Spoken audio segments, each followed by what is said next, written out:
நியூஸ்7 தமிழ் செய்தி எதிரொலியாக 4 மாதங்களுக்கு பிறகு மணிமுத்தாறு அருவியில் சுற்றுலா பயணிகள் குளிக்க வனத்துறை அனுமதி அளித்துள்ளது. நெல்லை மாவட்டம் அம்பாசமுத்திரம் அடுத்த மேற்கு தொடர்ச்சி மலையில் பிரசித்தி பெற்ற மணிமுத்தாறு அருவி உள்ளது.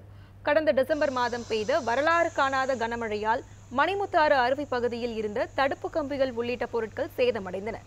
வனத்துறை சார்பில் மணிமுத்தாறு அருவியில் பராமரிப்பு பணிகள் மேற்கொள்ளப்பட்டு வந்த நிலையில் சுற்றுலா பயணிகளுக்கு 4 மாதங்களாக அனுமதி மறுக்கப்பட்டது. மணிமுத்தாறு அருவியில் குளிக்க அனுமதி அளிக்க வேண்டும் என நியூஸ்7 தமிழ் செய்தி வெளியிட்ட நிலையில் அருவியில் குளிக்க வனத்துறை அனுமதி அளித்துள்ளது. மணிமுத்தாறு அருவியில் குளிக்க காலை 8 மணி முதல் மாலை 3 மணி வரை அனுமதி வழங்கப்படும் எனவும் அறிவிக்கப்பட்டுள்ளது. இதனால் சுற்றுலா பயணிகள் மிகுந்த மகிழ்ச்சி அடைந்துள்ளனர்.